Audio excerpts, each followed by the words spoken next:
en sciences de l'éducation. Il est maître de conférences retraité de l'université Clermont-Auvergne, l'UCA.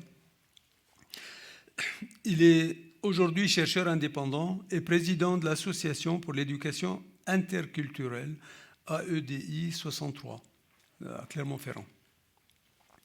Il pourra peut-être nous dire 2 mots sur les buts de cette association éventuellement. C'est intéressant de savoir parce que c'est une association assez récente.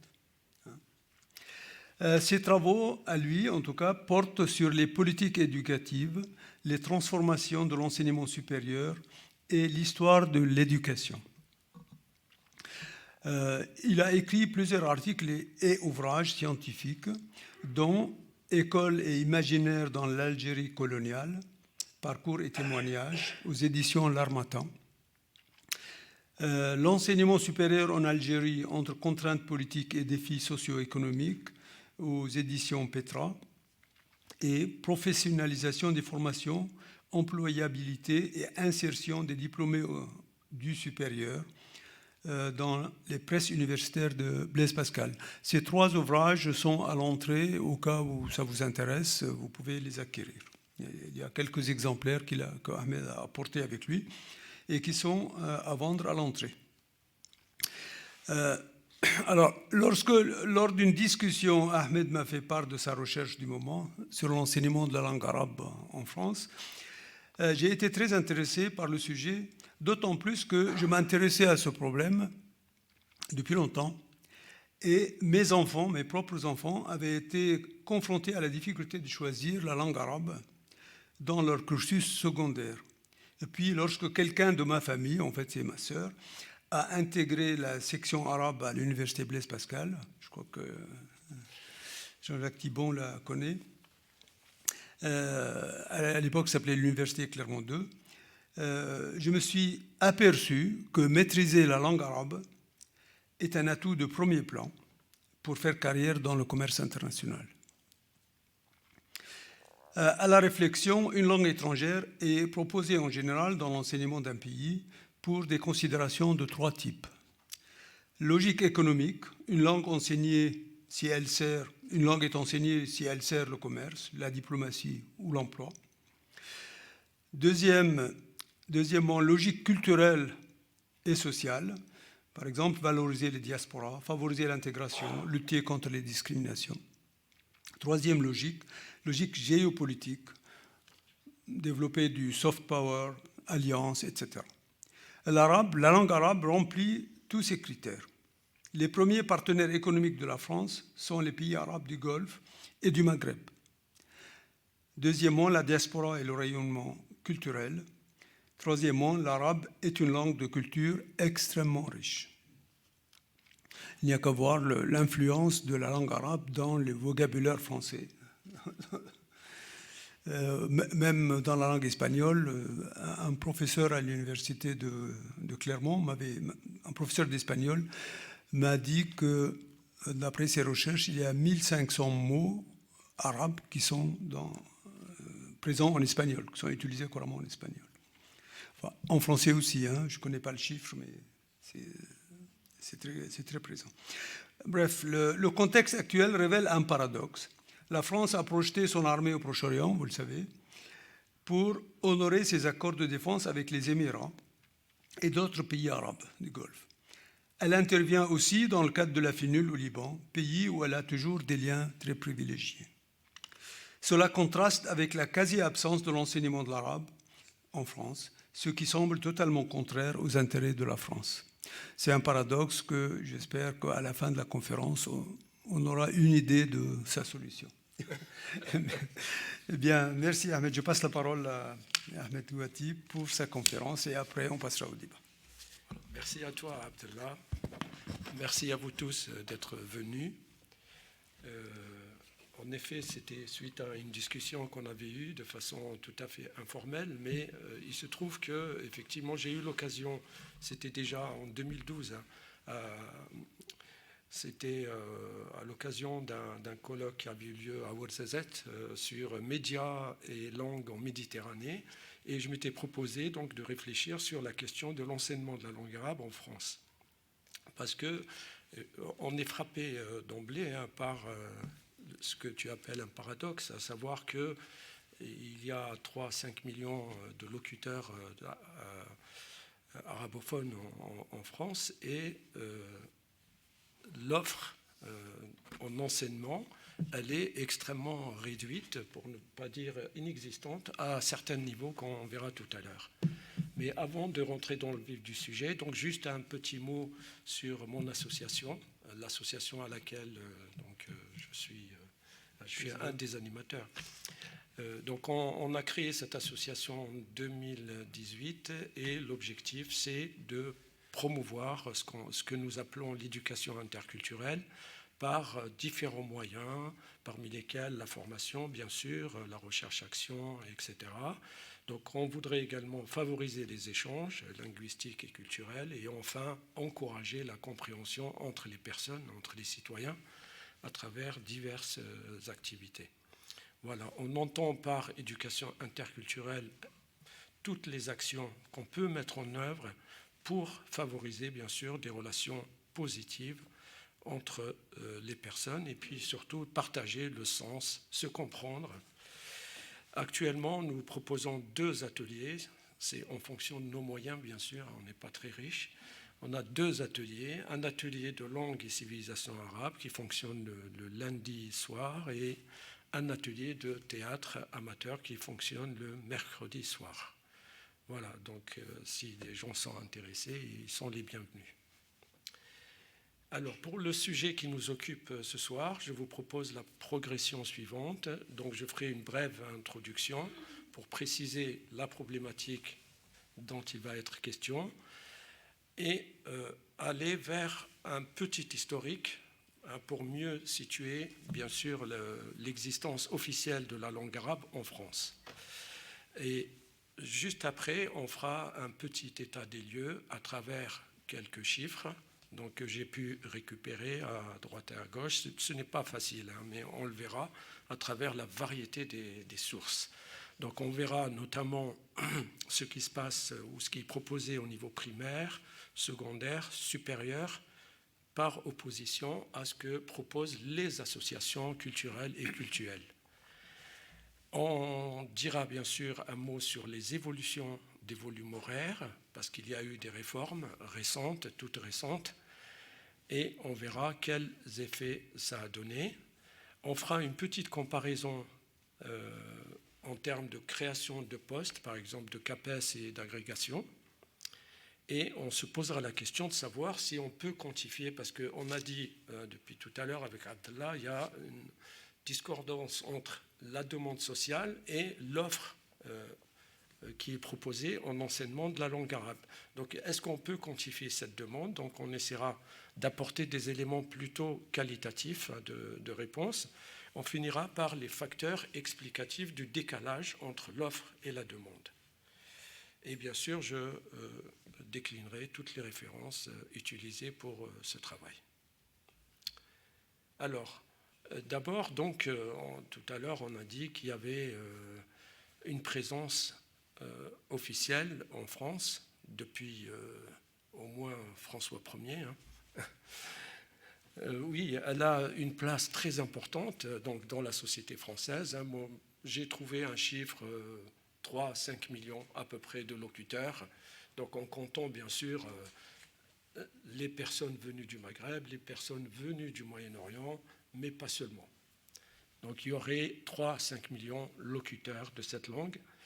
Elle est importante également, bien sûr, dans les relations internationales. C'est 22 pays, plus de 420 millions de personnes, reconnues par l'ONU et par l'Union européenne. Et par contre, son enseignement, il reste très limité, pour le moins. Alors, quelques chiffres pour situer un petit peu le problème. On a dans le secondaire environ 19 000 élèves, ce qui est très très faible. 410 collèges et lycées qui proposent l'arabe, 222 enseignants au niveau national, ce qui est extrêmement faible. Et l'enseignement qui est proposé, il est essentiellement, je parle là du secondaire, principalement en LV2. Donc très peu de choix proposés en LV1. Et dans ce qui est proposé, on trouve plus de 52% en région parisienne. Ça veut dire qu'il y a des départements, des territoires qui n'ont aucune offre en enseignement de langue arabe. Alors, il y a deux hypothèses qu'on peut tester ce soir, à savoir que la langue arabe, elle a un statut plutôt ambigu, en tout cas en France. Donc, elle est plutôt perçue comme étant une langue de l'immigration et pas forcément une langue vivante comme les autres, qui peut être scolarisée. La deuxième hypothèse, c'est que l'institutionnalisation, elle est plutôt freinée politiquement. Cette discordance entre la demande sociale et l'offre qui existe, elle révèle plutôt un freinage politique. Et derrière ce décalage, je pense qu'il y a un certain nombre d'enjeux qui sont importants, des enjeux politiques, de politique éducative, diversité linguistique, accès égal aux langues minoritaires, etc. Alors, la langue française, donc, je disais tout à l'heure, elle est présente en France officiellement, hein, au moins depuis François Ier. Je dis au moins parce qu'il y a déjà eu des contacts, évidemment, à travers les croisades, hein, 9 croisades, ce qui n'est pas rien. Donc là, François Ier, hein, on est presque 2 à 3 siècles après la fin des croisades, et François Ier donc, envisageait de faire des alliances diplomatiques avec l'Empire ottoman, et il crée une chaire d'arabe. C'est la première officielle en France. Donc c'était le Collège royal qui deviendra plus tard le Collège de France. Il faut attendre un siècle après, environ, pour que Colbert mette en place l'école des jeunes de langue pour former, donc cette fois-ci, des traducteurs, ce qu'on appelait les drogmans, c'est les torjmen, c'est le mot arabe, hein, de traducteur, qui donnera également truchement, le mot truchement, hein, c'est la même racine. Donc Colbert, il crée cette école, non pas de son propre chef, mais à la demande en fait de la Chambre de commerce de Marseille. Donc il y avait besoin absolument de traducteurs. Et en plus, ça faisait déjà un siècle que les Vénitiens avaient une école de traducteurs. Et donc il fallait aussi se servir de cet exemple. Et l'école de traducteurs, bien sûr, elle se trouvait à Constantinople. Donc ici, donc Colbert, donc il les a envoyés d'abord à la chapelle des Capucins, une petite formation religieuse avant, parce qu'il leur fixait d'autres objectifs également, plutôt peut-être de proxélytisme religieux, etc. Et ce qui ne correspondait pas aux objectifs de la Révolution 1789. Et les révolutionnaires ont créé la première vraie école d'État, l'école donc spéciale des langues orientales. C'est l'ancêtre de l'INALCO,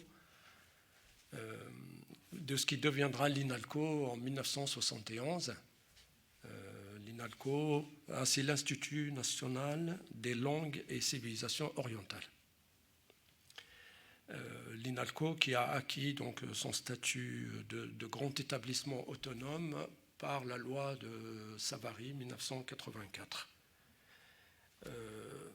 Donc cette politique-là donc de la Révolution était vraiment très importante, preuve en est quand Napoléon Bonaparte préparait sa campagne d'Égypte. Il avait d'abord demandé aux orientalistes formés dans cette école donc pour lui fournir un dossier sur l'Orient. Et effectivement, il va mobiliser 150 à 160 orientalistes, parmi lesquels, ou l'un d'entre eux, donc, va ramener avec lui l'imprimerie avec les caractères arabes, donc, que Napoléon avait pris au Vatican, bien sûr. Et donc il l'a emmené en Égypte, oui, parce qu'il fallait aussi donc, publier les discours de Napoléon en direction des peuples d'Orient.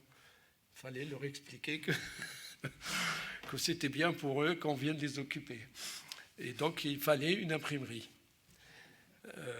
Donc cette politique était vraiment importante, donc à la fois pour les besoins de l'État, mais aussi parfois pour les besoins de la société.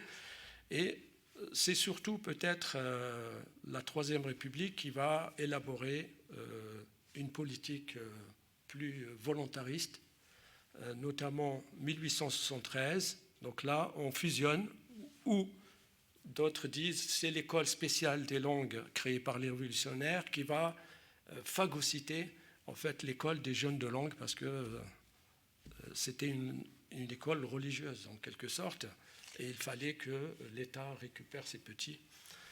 Donc à travers ce qui deviendra bien sûr l'INALCO, comme je l'ai dit tout à l'heure. Alors une autre décision extrêmement importante pour l'enseignement de la langue arabe en France, ça a été l'élargissement des lois de Jules Ferry, des lois donc sur l'école publique obligatoire à l'Algérie. Donc 1883, c'est presque en même temps que le lancement de cette loi en France. Théoriquement, en tout cas dans la conception de Jules Ferry, l'enseignement de l'arabe était autorisé dans les colonies. Évidemment, dans son entourage immédiat, on encourageait donc cette orientation. En revanche, localement, ça posait problème. Le lobby colonial n'a jamais accepté cette orientation et de ce fait, la langue arabe n'a jamais été enseignée à l'école officielle.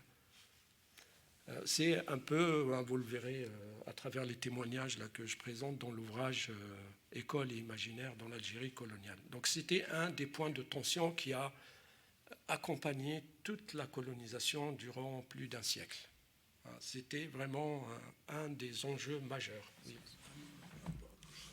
Oui. Ah oui, Donc cet élargissement vraiment a inauguré une nouvelle politique. Et il s'en est suivi, donc peu de temps après, donc la création de l'agrégation d'arabe.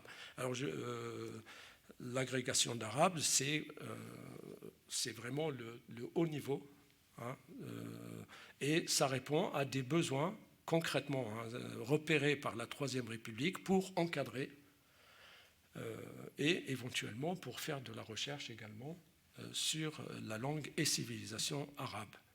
Il s'en est suivi très peu de temps après, donc la création officielle de l'Université d'Alger. C'est une première dans l'empire colonial, il n'a pas eu d'équivalent. Alors l'Université d'Alger ne vient pas comme ça ex nihilo, c'était plutôt le regroupement de 4 grandes écoles qui préexistaient, à savoir l'école de médecine, qui était sous la tutelle de Montpellier, mais qui existait quand même là-bas. Elle formait des médecins pour les besoins de l'armée, etc. Donc il y avait l'école de sciences, l'école de lettres et l'école de droit. Alors ces 4 grandes écoles ont été regroupées donc, sous l'appellation d'Université d'Alger, avec un grand département très très important donc, de langue et civilisation arabe, et qui a formé de très nombreux orientalistes et grands spécialistes de la langue arabe.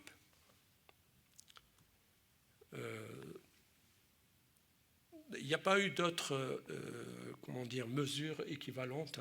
Il faut attendre vraiment l'après 70, on va dire, l'après mai 68, donc, pour inaugurer vraiment une politique post-coloniale. Et ça l'a été avec le CAPES d'arabe en 1975. Il faut préciser, donc ce CAPES il rentrait dans le cadre de la réforme Abi, qui avait réformé le collège, etc. Et donc le besoin s'était fait sentir. Alors d'une part, parce qu'il y avait une réforme du collège et du secondaire, mais parce que aussi il fallait répondre à des questions posées par le milieu associatif qui prenait en charge l'immigration. Le milieu associatif donnait beaucoup de cours d'alphabétisation et beaucoup de cours d'arabe pour des immigrés. Et il poussait l'État pour répondre aux besoins en enseignement. L'État, dans sa tête, en tout cas ce qu'on peut deviner à travers sa politique, donc il voulait favoriser plutôt le retour. Il fallait organiser le retour. Et dans ce cadre-là, donc effectivement, on avait besoin de compétences de gens capétiens, mais il fallait un dispositif. Et on a créé pour ça donc ce qu'on a appelé l'ELCO, l'enseignement des langues et civilisations orientales. Donc c'était vraiment une politique pour gérer l'immigration et donner les outils, surtout aux enfants de l'immigration, pour qu'éventuellement ils retournent dans leur pays d'origine ou dans le pays d'origine de leurs parents. Pour situer cette étape-là, donc peut-être rappeler la théorie de Abdelmalek Sayad. Donc on est dans la deuxième génération de l'immigration. Dans sa théorie, il dit qu'il y a eu 3 générations, 3 âges, très exactement, pour reprendre son vocabulaire, 3 âges dans l'immigration. Donc le premier âge, c'est globalement jusque dans les années 50.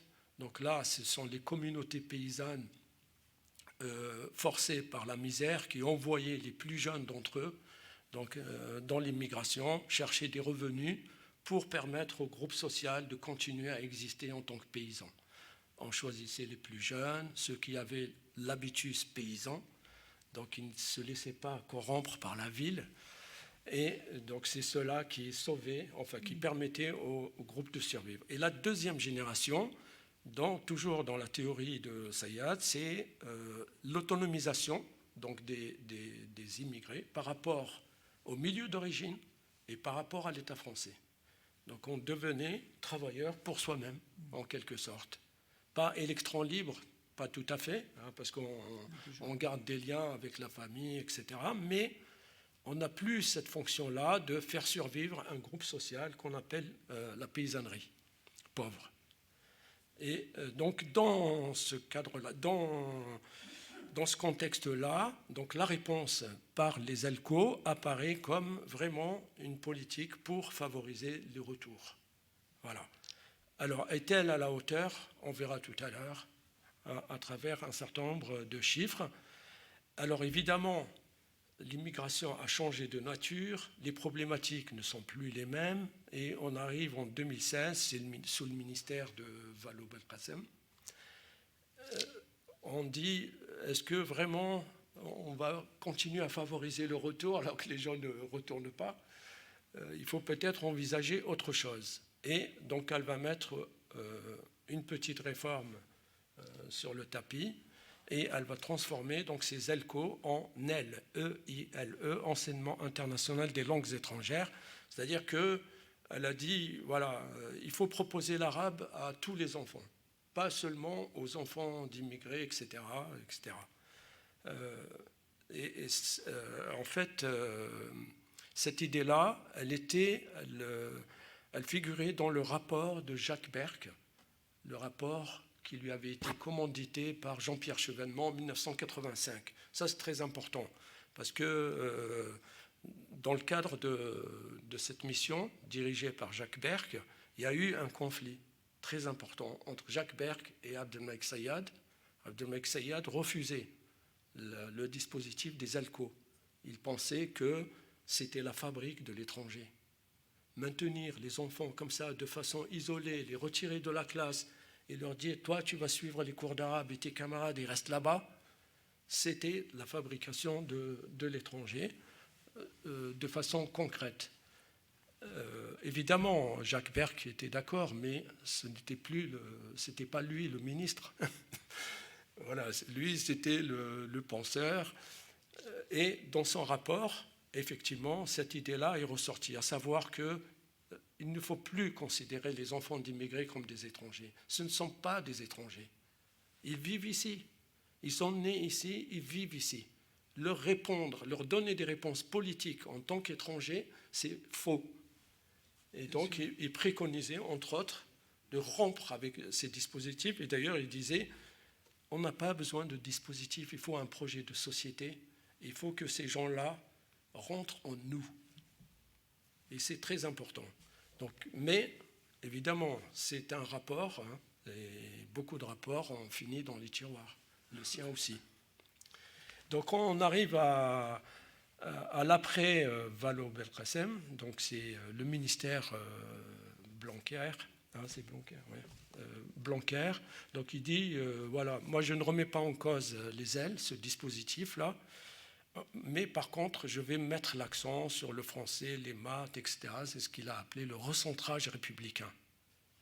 Et il reprend lui aussi une idée de Jacques Berck, mais sans pour autant la mettre entièrement en œuvre, à savoir qu'il vaut mieux développer un enseignement public de qualité que laisser l'apprentissage se faire exclusivement hors de l'école. L'apprentissage de la langue arabe, bien sûr.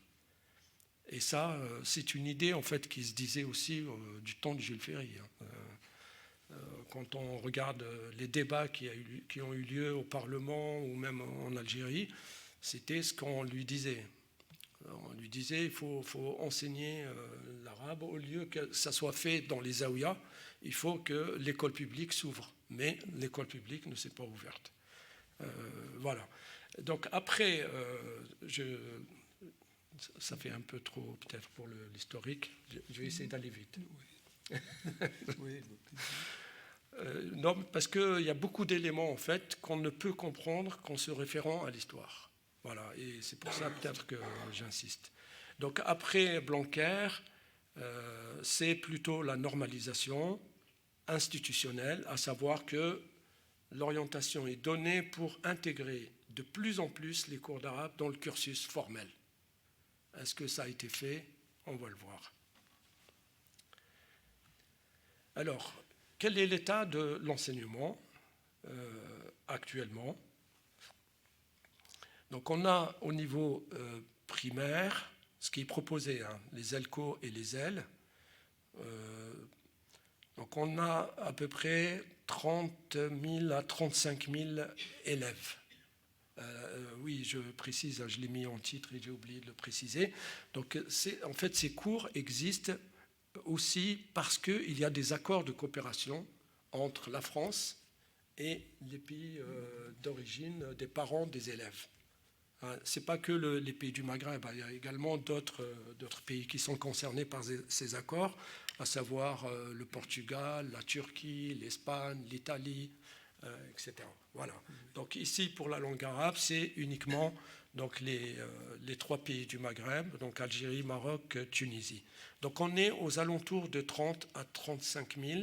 Ça reste modeste, comme effectif bénéficiant de la langue arabe. Et ce qu'on peut remarquer, c'est que depuis... Excuse-moi, oui, je t'en prie. Une question pour préciser. Oui. Les accords, les conventions avec les pays, en particulier du Maghreb, oui, permettaient d'envoyer des enseignants pour venir des ici, instituteurs, en gros, des instituteurs, tout à fait, qui venaient en France pour faire l'enseignement de l'arabe dans les écoles, voilà, dehors des en heures dehors de l'emploi du temps, en dehors du curriculum formel. Voilà, c'est ça, tu as raison. Donc là, ce qu'on peut observer, c'est aussi la baisse d'effectifs depuis qu'il y a eu donc, ces ailes. Donc ce sont des effectifs modestes et la tendance est plutôt à la baisse. Donc le primaire, ça reste quand même le creuset. Malgré cette baisse, ça reste le creuset. C'est le principal donc, espace où les enfants peuvent apprendre l'arabe, en tout cas de façon officielle. Par contre, donc, il est hors emploi du temps. Il est souvent critiqué, mais alors très durement par les hommes politiques, notamment de droite et d'extrême droite, mais très durement, hein, tous régulièrement accusés d'être communautaristes, de fabriquer des intégristes, etc. Donc peu ou pas intégrés au curriculum formel. Il dépend donc de ces accords. Hein. Si un jour les pays du Maghreb ne signent pas, ben, il n'y aura pas de cours. Voilà, c'est ça en fait concrètement. Hein. Et surtout, il ne prépare pas, cet enseignement du primaire ne prépare pas, on va le voir, hein, il y a des ruptures, ne prépare pas à l'enseignement du secondaire. Donc vous voyez là, j'ai pris les stats là, de 2010 à 2020. Donc certes, on passe de 7 000 à 15 000, mais c'est presque la moitié, enfin c'est à peine la moitié des effectifs du primaire bénéficiant de l'enseignement de la langue arabe. Donc c'est encore plus faible. Alors si on compare ici, on voit que voilà, ça va de 90 à 2024, donc on perd presque 10 000 élèves hein, durant cette période, alors que dans le secondaire, on a une augmentation, mais ça reste quand même faible. Alors on a bien sûr deux explications par rapport à ça. Donc à savoir que les dispositifs hors temps scolaire, donc je l'ai dit tout à l'heure, ça reste assez périphérique. Donc c'est dans la tête des gens, c'est secondaire. Quand c'est périphérique, c'est pas extrêmement important. C'est pas dans le curriculum. À la limite, on n'est pas évalué là-dessus. Est-ce que c'est vraiment important? Et puis, plusieurs académies, soit ne proposent pas, ou quand elles proposent, elles ont réduit en fait leur possibilité matérielle d'organisation de ces cours. Alors, il y a des parents qui ne savent pas que ça existe, qui ne savent pas où ça se trouve, comment faire, et l'attrait de ces cours a baissé. Au lieu d'augmenter, donc il y a eu une réforme 2016, et ben ça baisse. Par contre, la demande, hein, on l'a vu tout à l'heure, hein, elle passe de 7 000 à 15 000, hein, 2010-2020. Au collège, voilà, le phénomène il est un peu plus différent, il y a plus d'importance, on va dire, qui est accordée, et parce que aussi les élèves peuvent choisir une LV2. Il y a la possibilité d'avoir un système bilingue. Il y a une option également qui est nouvelle dans la réforme, depuis la réforme la Valo Belkacem, c'est la section internationale en langue arabe. Et ça, c'est nouveau. C'est une des explications de l'augmentation des effectifs du secondaire. Donc pour certaines familles, effectivement, le collège, c'est très sérieux. Voilà, contrairement au primaire. Et notamment pour les sections qui sont valorisantes, les sections internationales. C'est du sélectif, hein. Ne rentre pas qui veut. Bien sûr. Oui, ça reste. Alors, si on voulait faire une comparaison avec d'autres langues étrangères, donc on a l'anglais, ce sont des effectifs approximatifs. Hein. Je m'en excuse, il y a beaucoup de sources. Donc environ 5 millions qui en bénéficient, c'est la première langue, hein, bien sûr.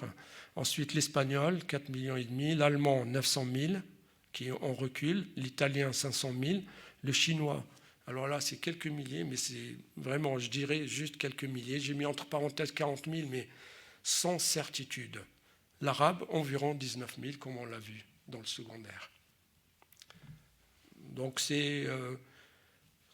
c'est-à-dire, voilà, on revient toujours au constat de départ. Comparativement à l'importance des locuteurs, du nombre de locuteurs en France, bah, ça c'est dérisoire.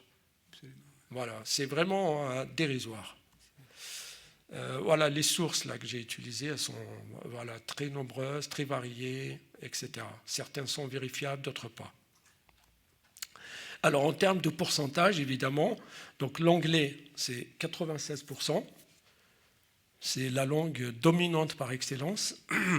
L'espagnol en LV2, oui, 75% quand même. L'allemand, 12 à 13% en LV2, plutôt. Italien, 4%, toujours en LV2. Chinois, 1%. Et l'arabe, bon, c'est principalement LV2, mais on n'a pas de chiffre exact. En tout cas, l'offre, elle est très limitée.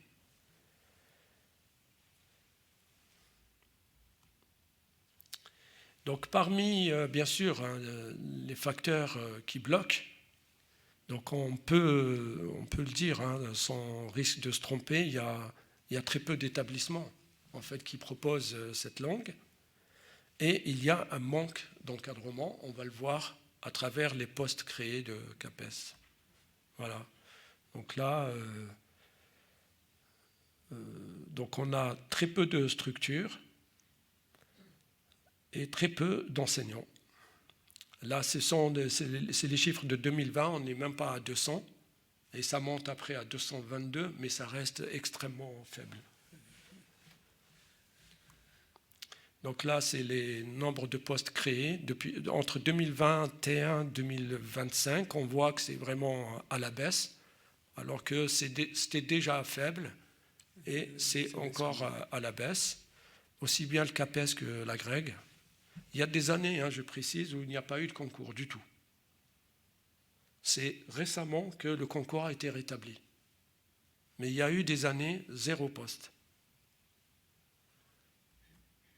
Alors, comparaison avec d'autres langues, voilà, toujours l'anglais. Donc, c'est en termes de création de postes, CAPES. Donc, l'anglais, évidemment. L'espagnol, 273 postes, l'allemand, 101, etc., etc.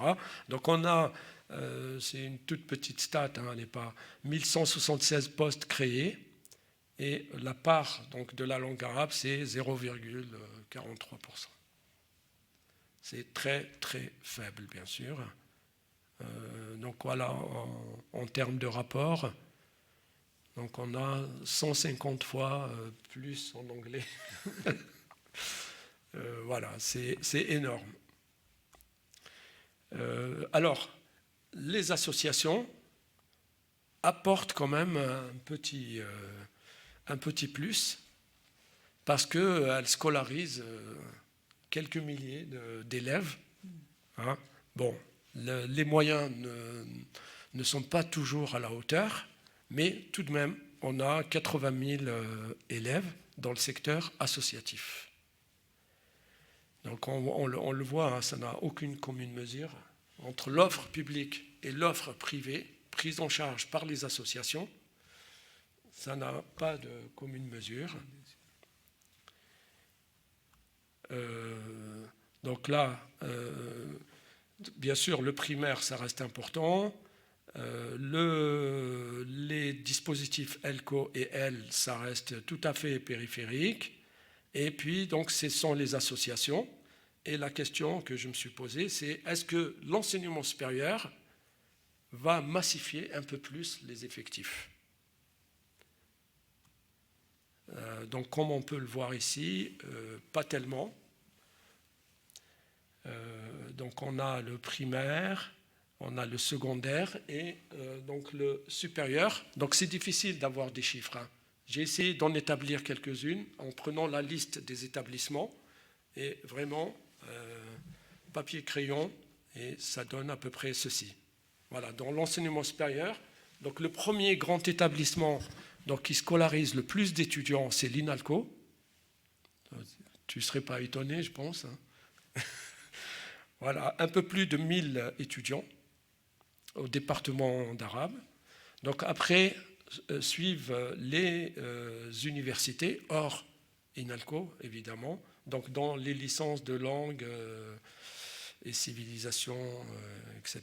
Donc LLCER, arabe, hors INALCO, 2000 à 3000. LEA, donc quand même, qui vient en 3e position, il propose entre 1000 et 2000, il inscrit entre 1000 et 2000 étudiants. Et puis les formations continues, genre DU. Les DU, c'est les diplômes universitaires, donc c'est très court dans la durée. En général, c'est 1 an à 2 ans, pas plus. Ou alors, on a des gens aussi qui prennent l'arabe en option ou dans des formations professionnelles et autres. Donc 1000 à 3000. Et on a un total 5000 à 10 000 étudiants. Voilà. Donc là, on peut dire sans crainte que l'enseignement supérieur apporte une légitimité scientifique et académique à la langue arabe, ça c'est vrai depuis ses origines, depuis l'origine de l'INALCO, mais cependant, ça ne massifie pas l'enseignement. Ça reste quand même élitaire. C'est vraiment une petite élite seulement qui en bénéficie.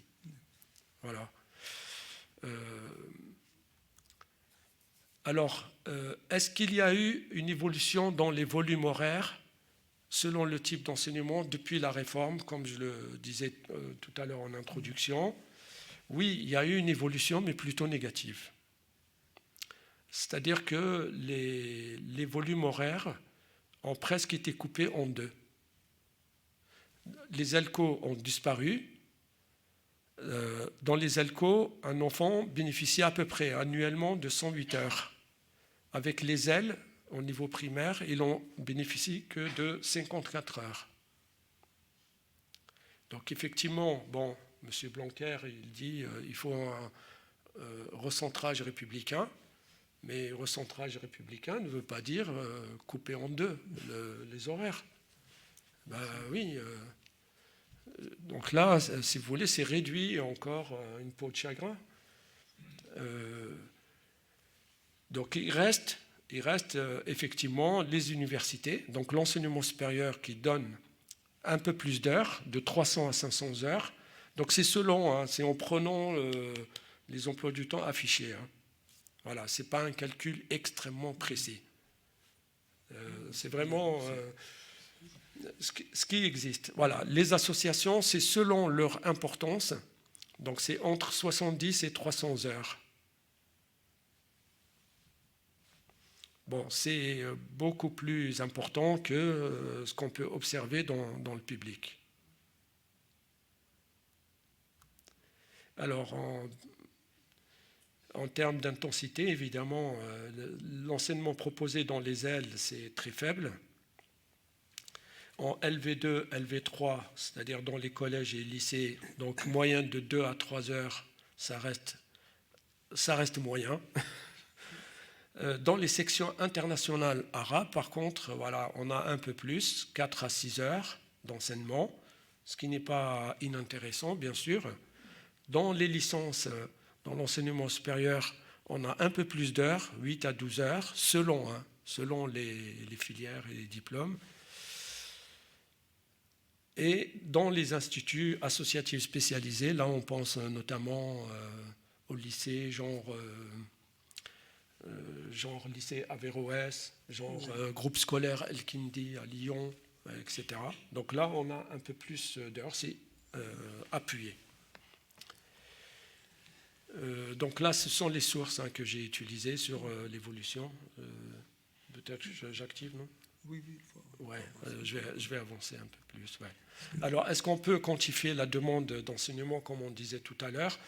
Malheureusement, on ne peut pas. Dans l'état actuel des statistiques, c'est extrêmement difficile ou alors c'est hasardeux.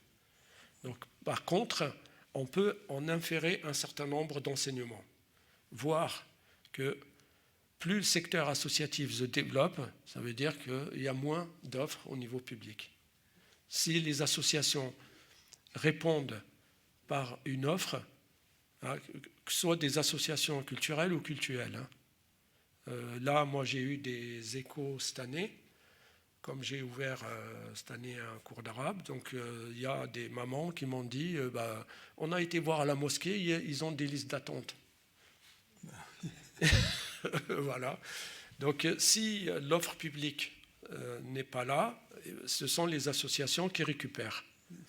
Donc, ça veut dire qu'il y a des demandes parentales qui ne sont pas satisfaites. Troisièmement, il y a une attractivité des établissements privés. Donc, tout à l'heure, je parlais du lycée Averroès de Lille.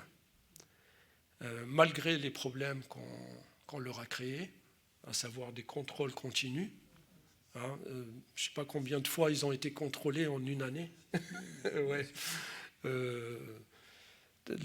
Idem pour le groupe scolaire El-Kindi. Donc, qui propose un enseignement soutenu, effectivement, en langue arabe. Donc, ça aussi, c'est un indice. Si les gens se tournent, encore une fois, vers le secteur privé, c'est parce qu'ils ne trouvent pas leur compte dans l'offre publique. Donc, on a également certaines formations universitaires qui sont très attractives. Et puis, on a un autre indice concret également, la création par l'Institut du monde arabe d'un certificat genre TOEIC ou TOEFL, je ne sais pas comment. Il y a un certificat professionnel de formation en langue arabe qui a été créé à la demande d'entreprises. C'est-à-dire que ce n'est pas l'IMA qui a décidé comme ça, non. C'est parce qu'il y a des entreprises qui travaillent avec le monde arabe et donc qui avaient besoin de gens certifiés en langue arabe.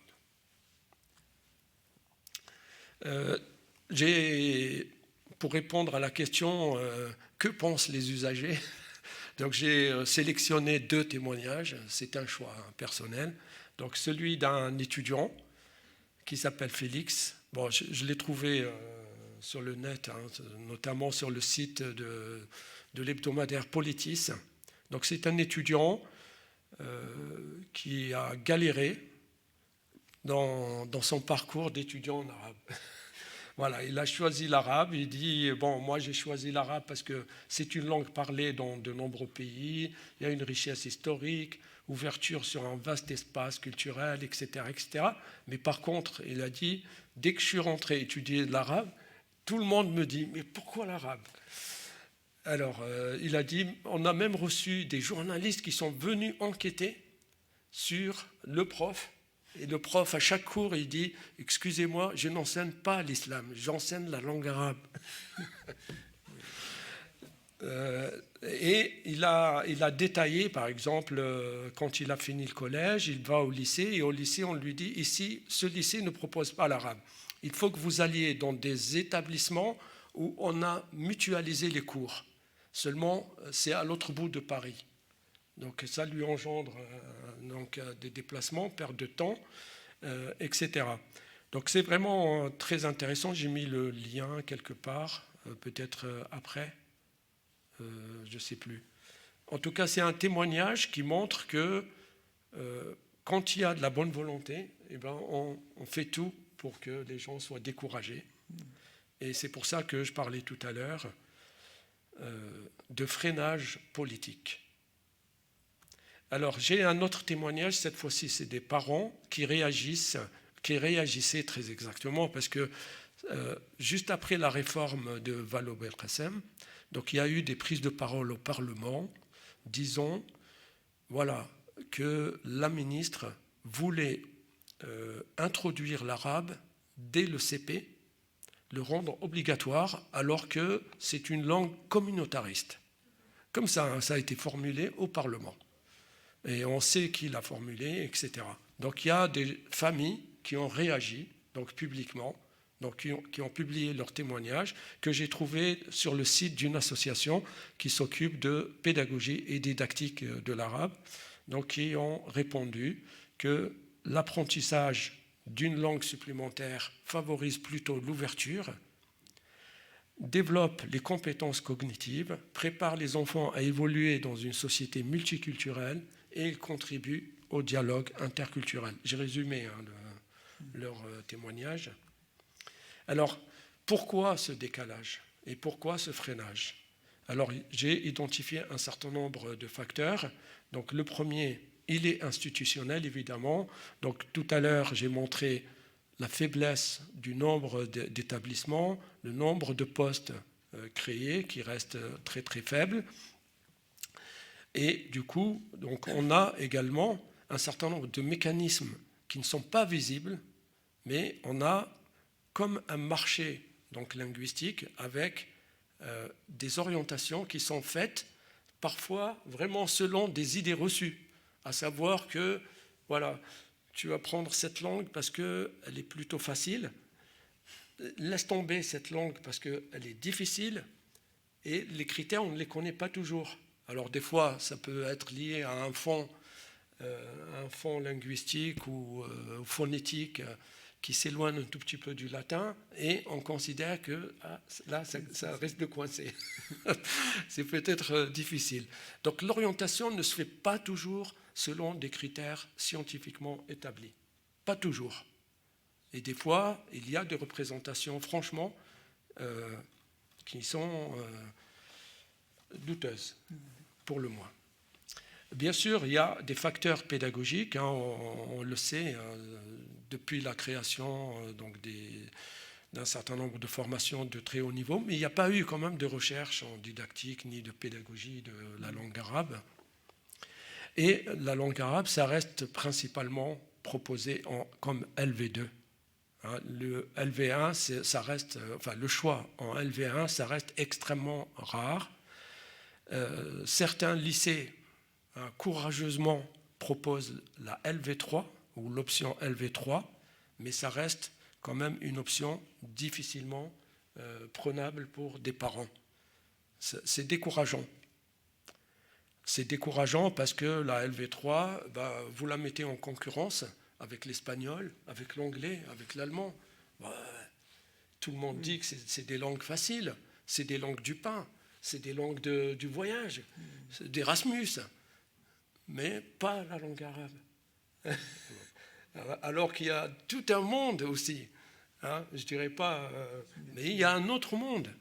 Et on le cache avec des critères, encore une fois, qui sont vraiment plus des a priori qu'autre chose.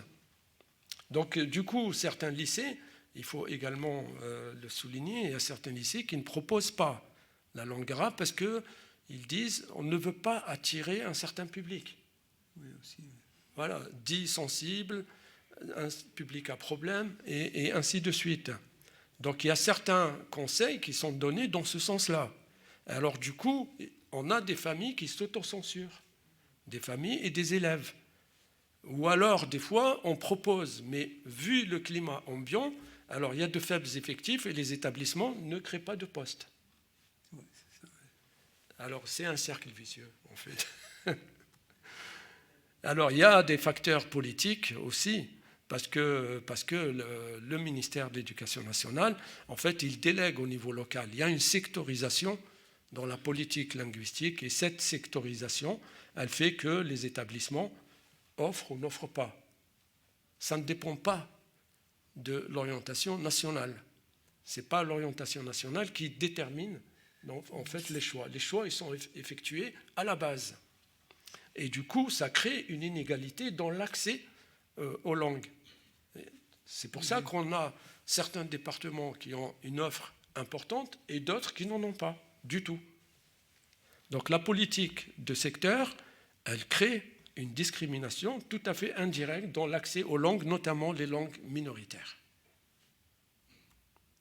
Évidemment, il y a des facteurs historiques et symboliques, et c'est pour ça que j'ai fait l'historique tout à fait au début, c'est que la place de la langue arabe, elle est inscrite dans une longue histoire et qui est marquée bien sûr par des enjeux à la fois politiques et symboliques, et elle peut révéler à travers ça les tensions de la société, liées notamment à l'histoire coloniale. Il y a du non-dit par rapport à ça. Pour certains, c'est acquis. La langue arabe, c'est une langue de civilisation, comme ça a été souligné, c'est une langue de culture et de civilisation, comme ça a été souligné dans le rapport Berck, mais pour d'autres, non, absolument pas. C'est une langue communautariste, c'est une langue d'immigrés, c'est la langue des musulmans, à la limite, hein, ça peut fabriquer des intégristes. Et on est dans cette tension-là, et ça existe depuis la période coloniale. Alors, pour finir, il y a un décalage, voilà, j'ai essayé de le souligner avec quelques chiffres, mais aussi avec des éléments qualitatifs. Donc, il y a un décalage entre la présence sociale de la langue et sa faible intégration dans le système éducatif. Donc les difficultés que cette langue rencontre sont liées à cette histoire que je viens d'évoquer, une histoire assez ancienne. Et ça révèle peut-être aussi une attitude de l'État français en particulier, qui est plutôt centralisateur. Comme le dit un chercheur, Jourdan, pour ne pas le citer, il dit que c'est quand même un critère plutôt ethnique. Quand on veut unifier une nation sur une base linguistique, ça reste une démarche plutôt ethnique et non pas universaliste. Parce qu'aujourd'hui, l'universalisme recommande plutôt un respect de la diversité linguistique, d'ailleurs comme le préconise la charte européenne des langues régionales et langues minoritaires. Bien sûr, vous le savez, la France a signé cette charte, mais ne l'a jamais ratifiée. Parce que si elle la ratifie, ça l'engage. Elle l'engage à mettre en œuvre un certain nombre de mesures pour que toutes les langues soient traitées de la même façon, sur le même pied d'égalité en tout cas. Alors, en termes de perspective, pour moi, on devrait peut-être réfléchir à des politiques linguistiques, mais au niveau national. Le localisme n'est pas favorable aux langues minoritaires. C'est très clair. Ça dépend vraiment des académies. Le localisme, c'est la politique de l'académie, c'est la politique de l'établissement. Voilà. Donc il y a une nécessité, à travers ces politiques linguistiques, de reconnaître et d'inclure linguistiquement des populations demandeuses, hein, d'être reconnues dans leur culture et dans leur langue. Et je vous remercie.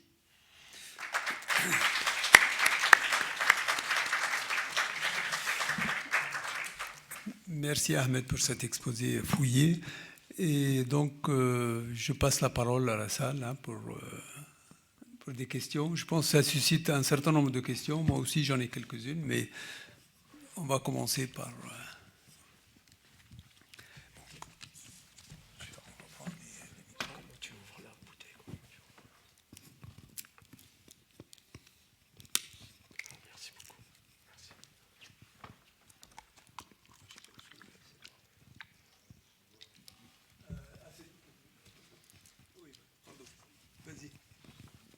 Bonsoir, merci pour votre exposé.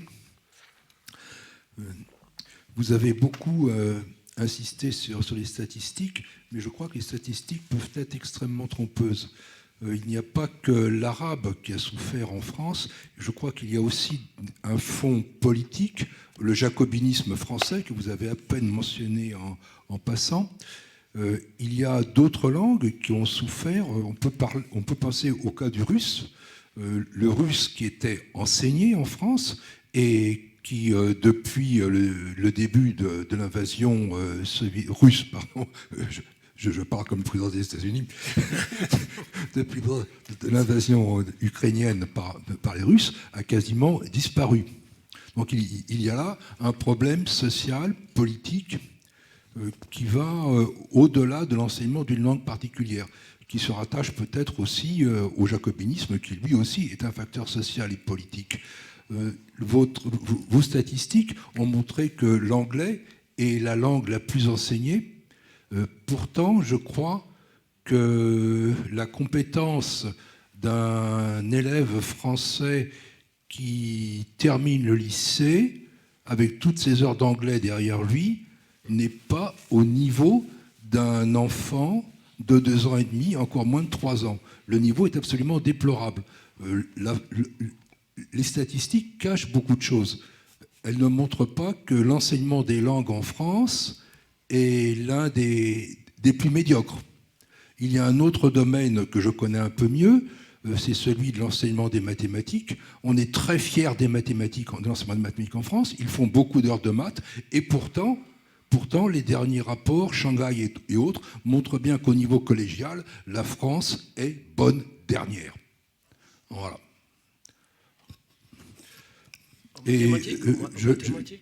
En mathématiques, oui.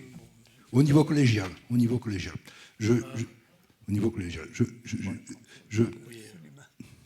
me permets une autre remarque encore sur les statistiques aussi, qui camouflent beaucoup de choses. En Europe centrale, dans les anciens pays satellites de l'Union soviétique, l'enseignement du russe était obligatoire de la première année du primaire jusqu'à l'université. Donc un tableau statistique aurait révélé un enseignement extrêmement poussé du russe. Or, il se trouve que très très peu finissaient par parler le russe. Donc je crois que ce qui manque un peu dans votre exposé, je m'arrête là, c'est peut-être le côté social, le côté historique que vous avez effleuré, et puis ces statistiques qui peut-être camouflent un peu les choses. Voilà, je ne sais pas ce que vous en pensez.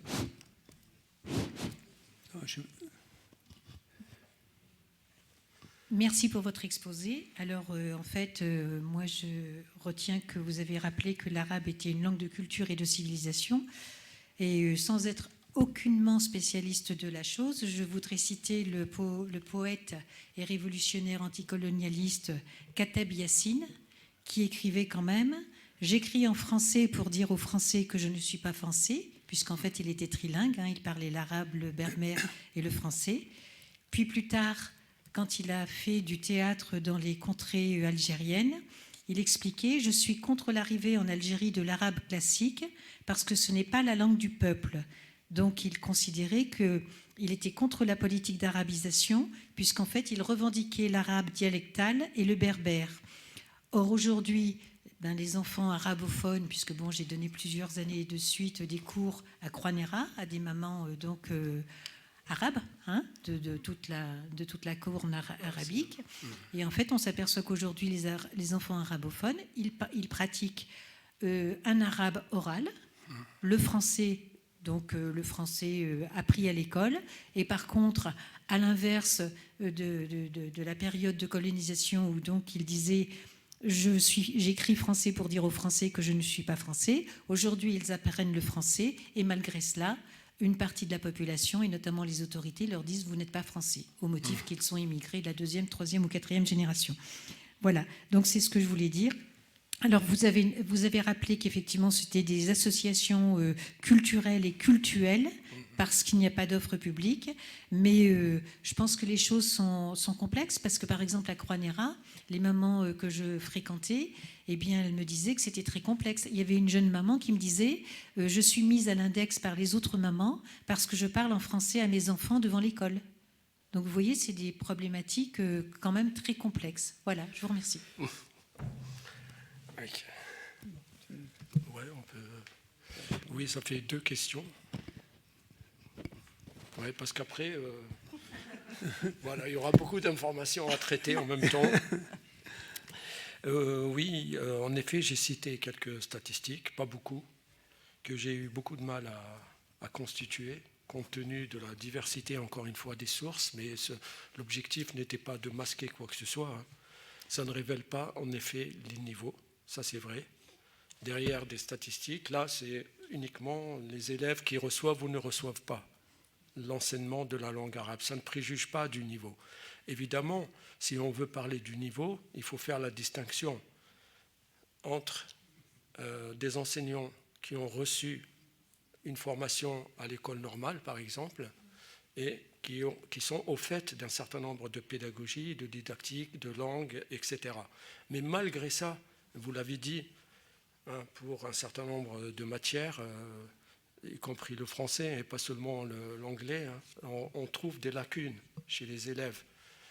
Et je crois que dans toutes les générations, on se plaint des nouvelles générations. Les anciennes générations disent « Ah oui, mais les nouveaux, ils font trop de fautes, etc. » Mais c'est un discours qu'on a entendu, semble-t-il, dans les années 50, 40, etc. Donc je crois que l'approche vis-à-vis des langues, elle diffère d'une génération à une autre. Les nouvelles générations ont un autre rapport à la langue. La langue qu'on dit par SMS, etc., elle correspond aussi à un certain nombre de besoins qui n'existaient pas avant. Ça n'enlève rien à un certain nombre de compétences. Effectivement, si on se réfère à des évaluations de type scolaire, etc., on peut être alarmiste, on peut être catastrophé. On dit c'est la cata, etc. Mais je ne sais pas à quelle évaluation vous faites référence en disant c'est médiocre, etc. Parce que les évaluations OCDE ne placent pas en mauvaise position la France. Je ne crois pas. En tout cas, pas en mathématiques. En anglais, je ne sais pas, mais pas en mathématiques. Désolé. Oui, ouais, dans l'évaluation de Shanghai, mais on n'évalue pas les scolaires. Dans l'évaluation de Shanghai, c'est l'enseignement supérieur, c'est la recherche. Il ne faut pas confondre, je crois. Oui, mais ce n'est pas le primaire. Shanghai, encore une fois, c'est l'enseignement supérieur. Bien sûr. Ah, d'accord. Ouais. Le collège. D'accord. Non. Voilà, je ne connais pas la situation du russe, tout ça, donc je ne peux pas vous répondre là-dessus. Je n'ai pas de compétences particulières dans la matière. Je voudrais répondre aussi à la dame qui parlait de Kateb Yassine. Kateb Yassine, quand il était écolier, était un parfait arabisant. Il est issu d'une famille de lettrés en arabe. Son père était qadi, un juge en arabe, formé à l'école française mais en arabe. Ça, c'est une particularité de l'école Jules Ferry. On interdit l'arabe à l'école, mais par contre, on l'autorise dans certains secteurs pour former des cadres intermédiaires entre l'administration coloniale et le peuple. Donc son père faisait partie de ces élites intermédiaires pour juger ses semblables. D'accord ? Alors un jour, il dit à son fils, Katib Yassine, il lui dit, écoute, laisse tomber l'arabe, parce que tout de suite, ça ne rapporte pas. Apprends le français, après on verra. Et Katib Yassine, il suit le conseil de son père. Il dit, effectivement, j'ai laissé tomber l'arabe et je me suis lancé comme un fou dans l'apprentissage du français.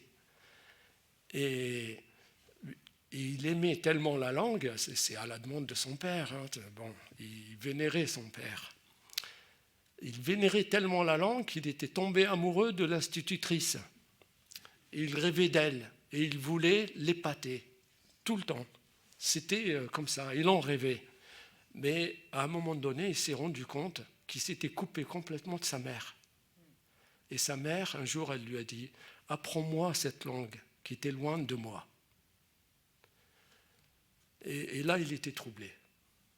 Il était troublé. Et il a gardé, je dirais, ce vécu comme une blessure. Et à l'âge adulte, l'indépendance arrive en 62. Katib Yassine, donc il a étudié le français, il maîtrisait bien le français, il trouve à s'embaucher dans Alger Républicain. Et il devient journaliste avec l'écrivain Mohamed Dib. Mais à un moment donné, le journal n'avait pas les moyens d'entretenir tout un staff de journalistes, donc il perd son job et il immigre et il vient en France avec un autre écrivain, Malk Haddad également, et un peintre, Issi Akham. Donc ils vivent à Paris, ils vivotent, ils font les ouvriers, ils font tous les boulots, les petits boulots pour survivre et essayer, continuer à écrire. Mais il n'écrivait plus en français. Il a arrêté d'écrire en français et il a fait le choix, non pas parce qu'il était contre la langue arabe, mais en hommage à sa mère. Sa mère est morte et il voulait honorer sa mémoire en parlant, en écrivant. D'ailleurs, il a écrit toutes les pièces qu'il a rédigées après Nejma, après son roman qu'il a rendu célèbre, sont toutes écrites en arabe dialectal. Il n'était pas contre l'arabisation, je ne crois pas. Je ne crois pas. On lui a prêté beaucoup de positions politiques. Évidemment, c'était un opposant, c'était quelqu'un de singulier. Voilà, il n'était pas maîtrisable. À tel point pas maîtrisable que quand il est revenu au pays, l'État ne savait pas quoi faire de lui. Et alors on lui a donné un théâtre à l'ouest du pays pour l'isoler complètement. Et effectivement, il a vivoté dans un théâtre à Sidi Bel Abbès, c'est à l'ouest de l'Algérie, dans un département perdu quelque part. Mais je ne crois pas, je ne crois pas qu'il de son vivant en tout cas, il avait des convictions plutôt socialistes et il n'était pas contre l'arabisation. Telle qu'elle était menée, oui, effectivement, il n'était pas le seul, parce qu'elle a été menée de façon catastrophique. Il n'y avait pas l'encadrement, il n'y avait pas la pédagogie, il n'y avait pas les manuels, il n'y avait rien du tout. Et on a voulu faire de l'arabisation parce que, en effet, sous la colonisation, l'arabe était interdit. Et un État indépendant, ce n'était pas que l'Algérie d'ailleurs, il y avait l'Algérie, la Tunisie, le Maroc. Ces trois États en tout cas, ces trois États ont décidé de faire de l'arabisation. C'était un des objectifs de l'indépendance. Réhabiliter une langue disqualifiée par la colonisation. C'était ça l'objectif, il faut le dire. Moi, je ne suis pas un fan de telle ou telle langue. Moi, je suis pour toutes les langues. Mais là, il faut dire la vérité historique. Une langue disqualifiée, les États nouvellement indépendants étaient légitimes pour la requalifier. Voilà. C'est mal fait, ça c'est sûr. Mais ils l'ont requalifiée politiquement, si vous préférez. Pardon, j'ai été... Oui.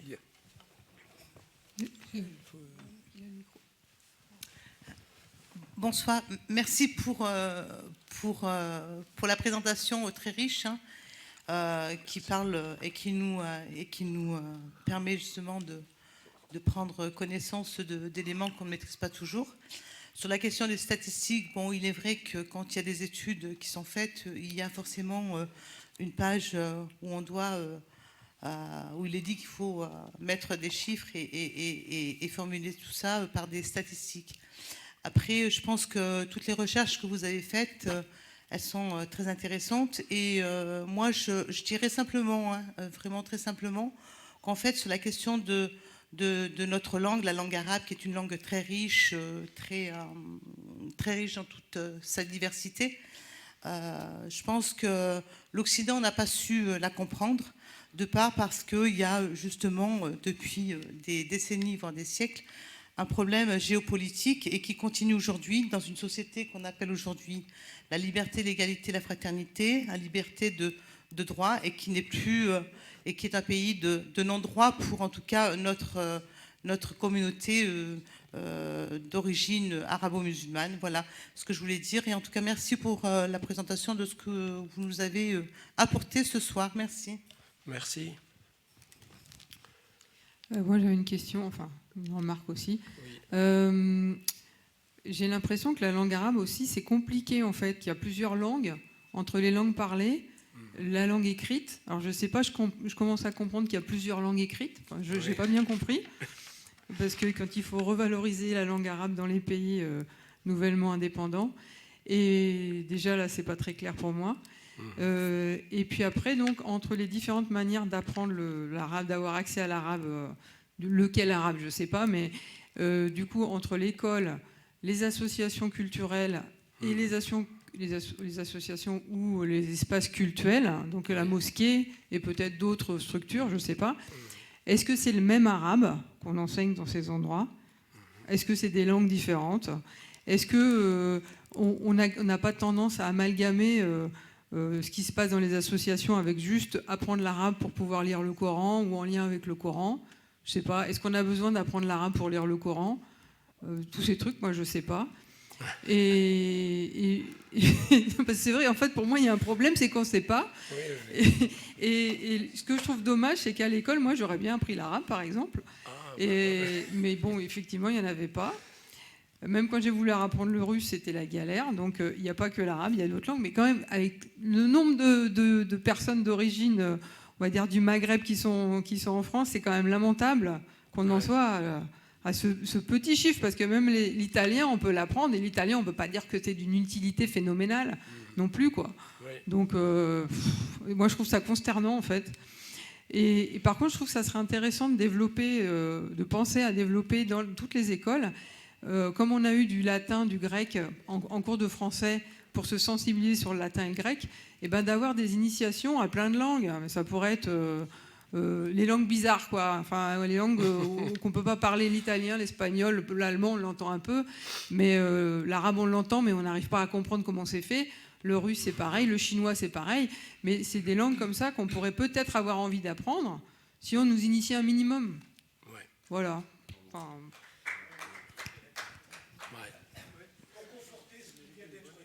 Oui. Naguère, j'étais enseignant dans le primaire. Oui. J'étais dans une école du centre de Clermont avec une classe de CM1. Nous avions pris le dictionnaire de français et on avait travaillé plusieurs jours uniquement sur la lettre A. Et nous avions cherché l'étymologie de tous les mots commençant par A. Il y en a pas mal dans la langue française. Ouais. Bon, on n'a pas pris le TLF, le trésor de la langue française, on a quand même pris un petit Robert qu'on avait dans les classes, etc. Et on s'apercevait que dans notre langue, l'étymologie, les étymologies qui arrivaient en tête, évidemment, il y a le latin, mais l'arabe est prédominant.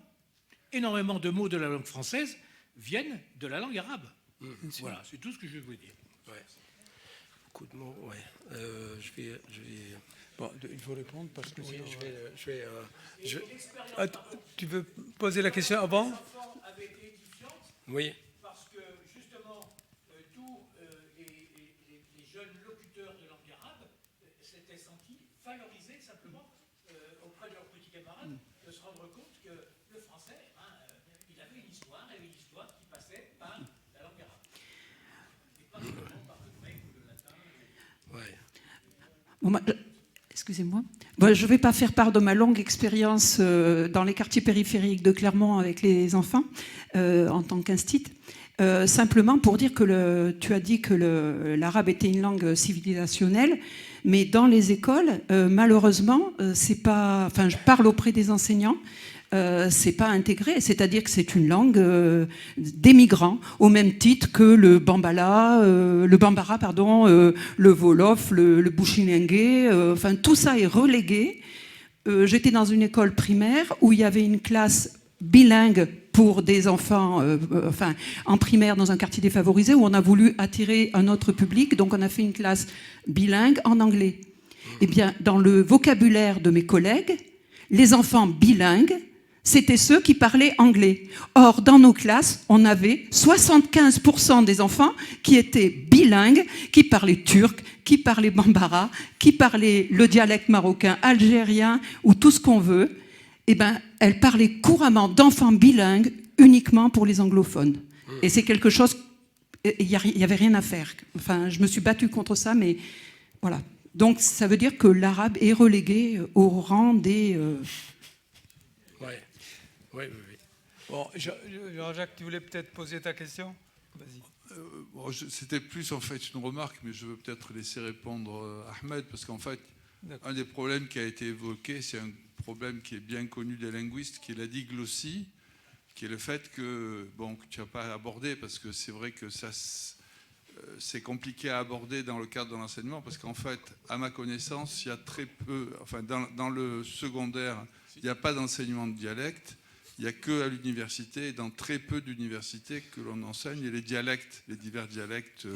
À l'INALCO, par exemple. À l'INALCO, on enseigne à peu près tous les dialectes.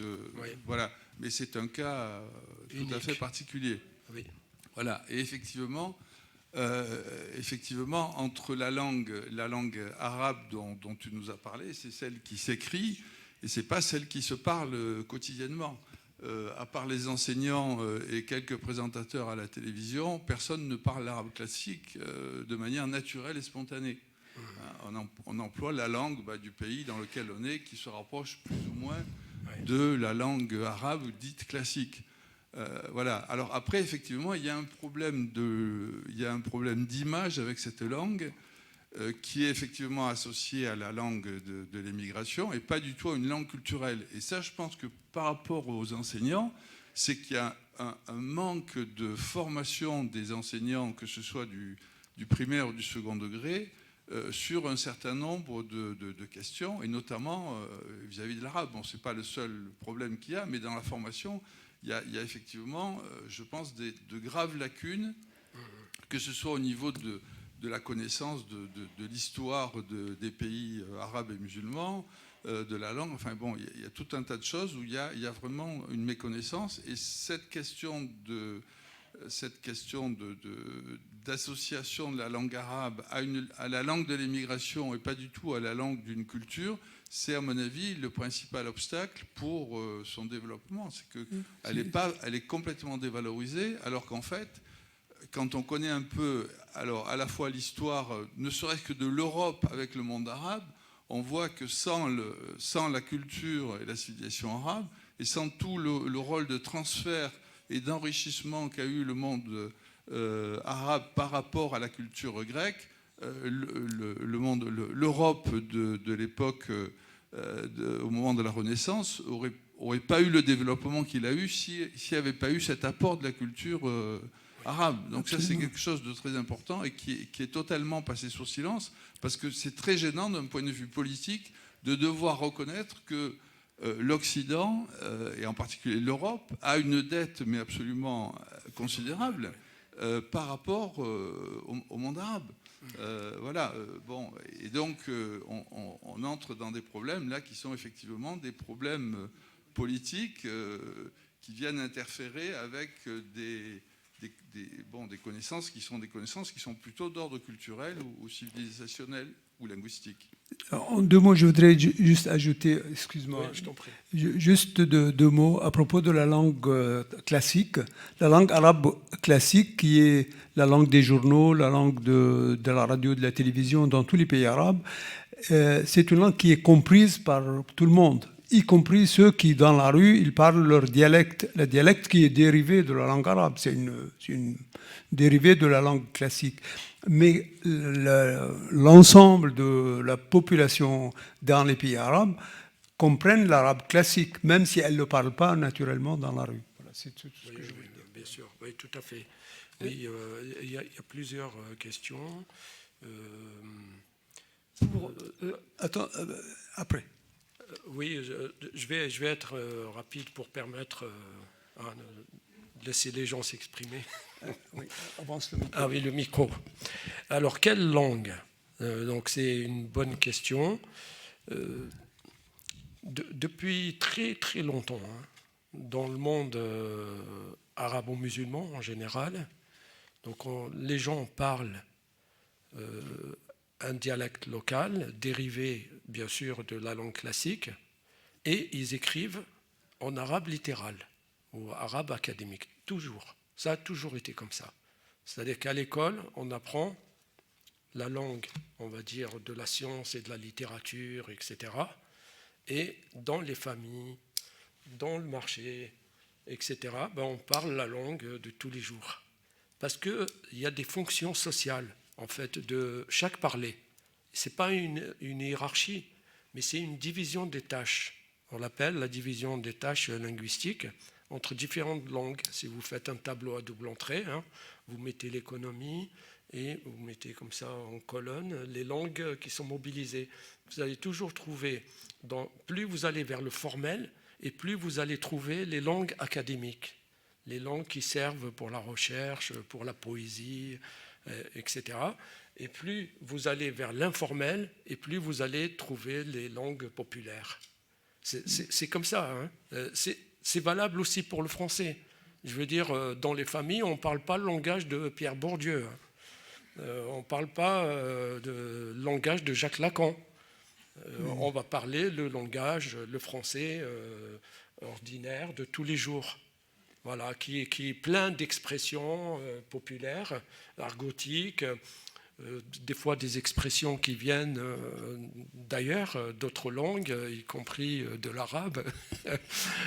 Il y a des centaines et des centaines, effectivement, de mots. Il y a des dictionnaires. Il y a un dictionnaire des mots d'origine arabe, qui est tout récent, je crois, 2023, quelque chose comme ça. Donc, quelle langue?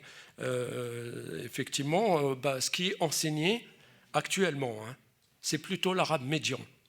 L'arabe médian, c'est l'arabe, on va dire, qu'utilisent à la fois les journalistes, les administratifs, les économistes, etc. C'est un arabe médian. Il n'est pas vraiment, c'est pas l'arabe purement académique, mais c'est pas l'arabe parlé. C'est un arabe médian, bien sûr, qui prend sa source d'abord dans l'arabe littéral, l'arabe académique, et qu'on enseigne comme une base commune. C'est-à-dire que si vous apprenez l'arabe médian, ça va vous ouvrir les portes de 22 pays, voilà, voire plus. Par contre, si vous apprenez, encore que, si vous apprenez le maghrébin, c'est possible de s'en sortir en Égypte, en Jordanie, mais il ne faut pas demander tout. Demandez certaines choses et vous pouvez survivre. Oui, tout à fait. Voilà.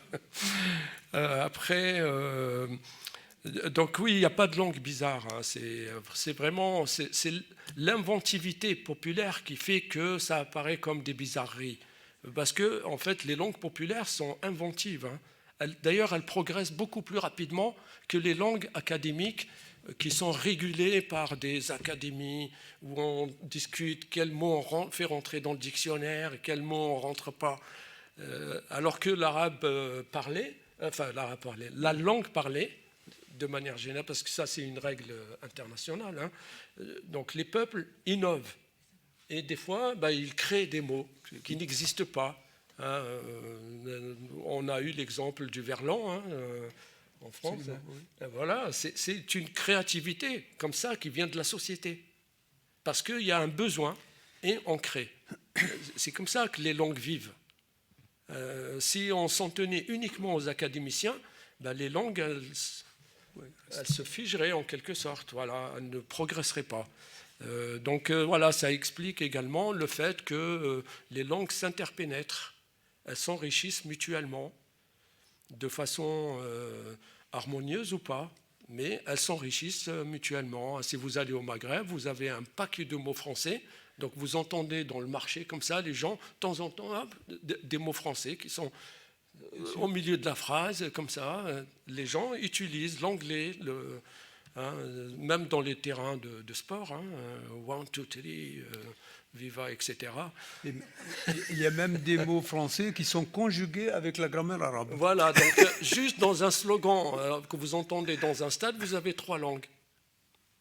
Ah oui, c'est comme ça. C'est le fonctionnement de la pensée populaire. Après, oui, la langue des migrants, on n'y peut rien. Sociologiquement, si vous voulez, les gens sont venus chercher des moyens pour survivre. Évidemment, ils sont venus avec leur bagage culturel, etc. Et à un moment donné, alors surtout que ces personnes, je parle des migrants, notamment maghrébins et autres, ils sont dominés dans la division du travail et leur culture, leur langue se trouve à un moment donné dominée. C'est sûr que demain, si le Maghreb arrivait à un certain stade de développement socio-économique et scientifique, il est évident que la langue des migrants, elle va prendre un statut meilleur. Ça, c'est évident.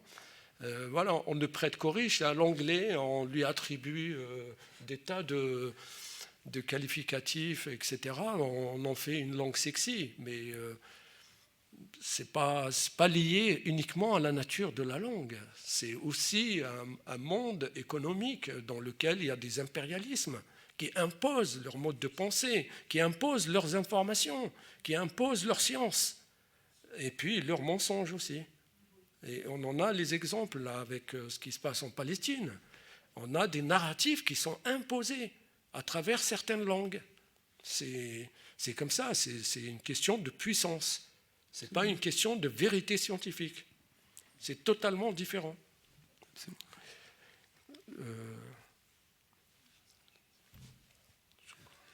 Oui. Pardon ? Ah, avec l'islam, oui, pardon, j'ai oublié cette question. Oui, à l'origine, effectivement, quand on remonte dans l'histoire, c'est clair que les paroles du prophète ont été retranscrites. Hein, comme on dit, la révélation, elle a été retranscrite dans une certaine langue, en particulier la langue littérale, académique. Ça, c'est vrai. Et à l'origine, effectivement, les gens ont sacralisé le rapport à cette langue. On ne peut pas le nier. On parle à l'origine. Hein. Mais évidemment, quand la civilisation arabo-musulmane a connu un essor, à partir du 7e siècle notamment, le statut de la langue a complètement changé. La science s'écrivait en arabe entre le 7e et le 14e siècle. Elle s'écrivait en arabe, toute la science, que ce soit en terre chrétienne, en terre hébraïque, en terre musulmane. Partout, la science s'écrivait en arabe. Et c'était complètement détaché de la religion. Vous pouvez être parfaitement un chrétien, genre Herbert d'Aurillac, une personnalité d'Auvergne, qui est parti étudier en Andalousie les mathématiques, qui est revenu avec la science, et d'ailleurs il a été accusé d'hérésie, hein. Il a failli passer par l'Inquisition, parce qu'on a soupçonné son savoir.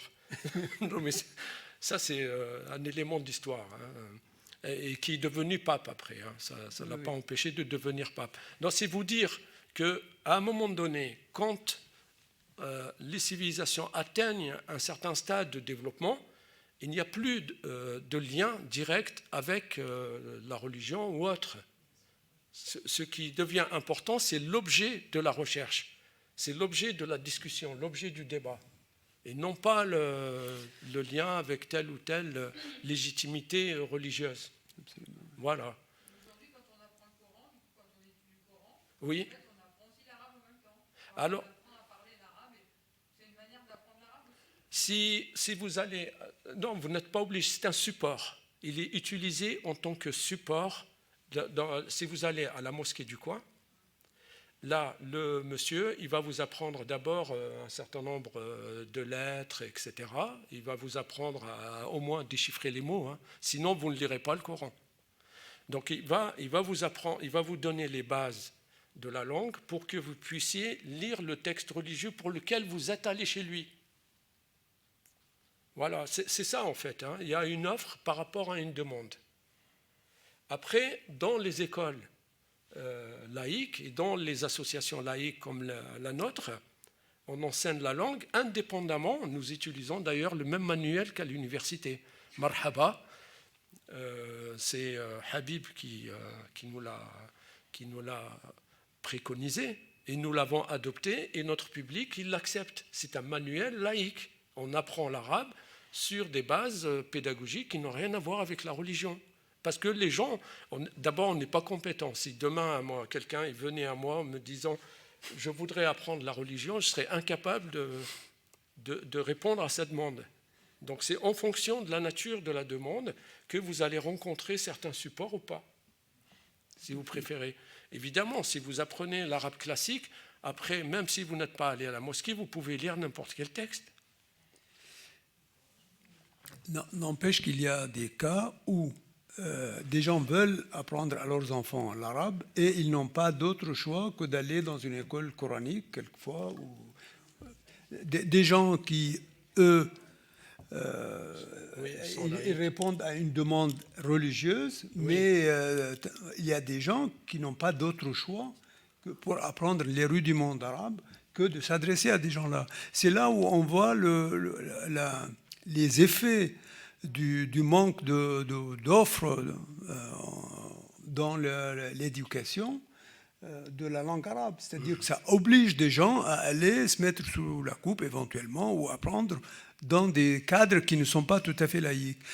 Il y a un autre problème, c'est qu'il y a des gens qui veulent apprendre, soit des jeunes qui veulent apprendre l'arabe pour faire carrière en arabe, dans les pays arabes, et qui n'ont pas la possibilité, pour des raisons financières ou parce qu'autour d'eux, il n'y a pas un enseignement, comme tu l'as expliqué, dans les écoles ou dans les universités.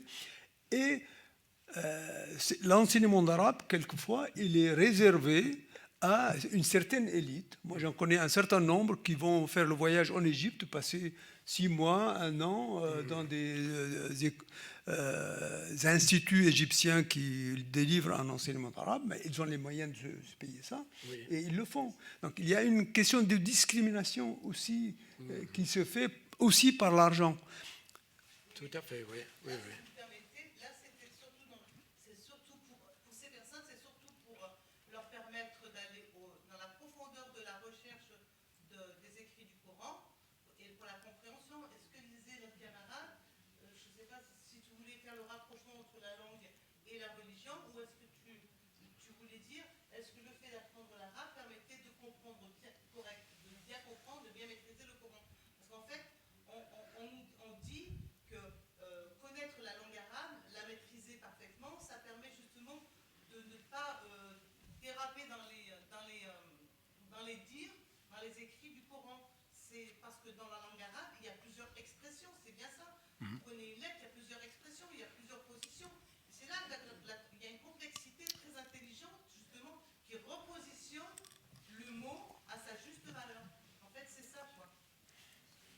Juste rajouter que dans les années 70 et 80, sur Clermont-Ferrand, particulièrement sur l'école de France, quand j'étais élève, c'est l'école de France et les enfants aussi, il y y avait des cours de langue arabe, mais en dehors du créneau horaire scolaire. C'était après 6h30, et c'était des enseignants qui étaient rémunérés par le gouvernement. Voilà. Je crois qu'il y a pas mal de questions, donc on va éviter de partir dans tous les sens. Oui, moi je voulais poursuivre dans la question que Madame avait soulevée tout à l'heure, mais finalement vous venez d'y répondre. Mais si j'ai bien compris, entre l'arabe littéraire, enfin entre l'arabe classique et l'arabe populaire, la grammaire est la même. Ce n'est qu'une question de vocabulaire. C'est ça, oui. Tout à fait. J'ai bien compris. Là. Oui, tout bon, à fait. Le deuxième volet de ma question, c'est je connais très peu de mots arabes dans la langue française, alambic, algèbre, etc. Mais est-ce que vous pourriez nous donner une dizaine de mots d'origine arabe en français, s'il vous plaît? Et puis, je voulais dire que je sais que de nombreux noms d'étoiles sont d'origine arabe. Ah oui, absolument. Alors, une dizaine de mots, s'il vous plaît. Une dizaine. Tout à l'heure, il parlait du A. Ben, vous avez abricot, vous avez alambic, vous avez alchimie, vous avez algorithme, vous avez algèbre, vous avez almageste, vous avez... Sucre. Ah oui, bah évidemment, mais moi, je voulais rester dans le A. et du coup, oui, non, mais si vous allez sur le C, oui, vous avez café, vous avez le mocha, en parlant du café. Oui, bon, il y en a plein. Oui, pardon, ouais, le divan, vous avez tout à l'heure, je disais, truchement, traduction, c'est un mot arabe également. Qu'est-ce qu'il y a d'autre? Oui, bah oui, ça vient de Torchman. Truchement également. Hein. Vous avez... j'en ai fait plus de 10 là. Bon, il y a des dictionnaires. Hein, oui, aussi, oui. Oui, oui. Merci beaucoup pour votre intervention. Je suis ici. Oui. Alors je trouve qu'on est quand même dans un environnement qui est de plus en plus hostile envers tout ce qui est arabe, musulman. De toute façon, il y a beaucoup d'amalgames, comme vous l'avez présenté. Et je voulais savoir si vous avez des éléments qui nous permettraient d'envisager l'avenir de la langue arabe en France. Parce que, en fait, si j'ai bien compris, il y avait cette volonté à un moment d'enseigner, enfin vous me corrigez si je me trompe, je ne suis pas sûre d'avoir bien compris, cette volonté d'enseigner la langue arabe à l'école pour éviter le communautarisme. Mais j'ai l'impression aussi qu'il y a cette crispation à ce que l'arabe fasse partie des enseignements de l'école laïque. Voilà, merci. Ouais, alors... tout à l'heure, j'ai cité l'exemple de Jules Ferry. Et parmi ses opposants, donc il y avait des gens qui disaient, si vous ouvrez l'école aux indigènes, à un moment ou à un autre, vous allez avoir des contestataires, vous allez avoir des opposants, etc. Alors que d'autres, à côté de lui, ils disaient, oui, il faut qu'on enseigne la langue arabe pour éviter justement d'avoir des gens influencés par des sectes, des zaouïas, etc. Donc il y avait ces deux positions qui remontent au XIXe siècle. Donc. Alors ce débat-là, en fait, il n'est pas fini. Il existe toujours. Moi, il y a des expressions prononcées par certains ministres actuellement que j'ai lues dans des textes du XIXe. Ah non, mais absolument, hein. Donc, des gens qui disent, s'ils apprennent l'arabe, ils vont devenir intégristes, ils vont devenir fondamentalistes, ils vont devenir communautaristes. Eh bien, ce sont des expressions du XIXe siècle qui ont été prononcées par des orientalistes. Tout à fait. Donc là, aujourd'hui, si vous voulez, ces amalgames, et c'est un mot arabe, monsieur, amalgame. J'ai oublié. Donc, si vous voulez, ces amalgames sont voulus par des hommes politiques. Parce que il y a un principe en psychologie sociale qui dit produire l'identité de l'autre, c'est produire un rapport pour le dominer. Donc on vous traite de communautariste et c'est une façon en fait de dire je vais vous attaquer, je vais vous dominer. D'accord ? Il vous enferme dans un rapport de force pour pouvoir continuer à vous gérer à sa façon. Selon, bien sûr, c'est dans le cadre d'un système économique, on est dans le capitalisme. C'est vraiment la lutte, parce que le peuple immigré, il appartient à la classe ouvrière, et il faut le dominer. Et par quoi on peut le dominer ? On le domine, y compris en lui attribuant des identités extrêmement négatives. On le disqualifie. Et c'est ainsi, ça a été une des motivations pour disqualifier la langue arabe pendant la colonisation. Parce qu'on pensait que ce peuple indigène, donc on est venu dépouiller, il fallait lui donner l'identité la plus négative, la plus basse, pour l'écraser. Et c'est exactement le même rapport de force que certains politiques veulent créer aujourd'hui. C'est quoi communautariste ? Insulter une ministre qui fait une réforme en lui disant vous allez créer du communautarisme alors qu'elle veut généraliser les langues pour les petits. Je ne défends pas tel ou tel, hein, ce n'est pas le propos. Mais c'est pour vous dire que, en fait, derrière cette question, il y a une question vraiment très politique de rapport de force et de lutte, tout simplement.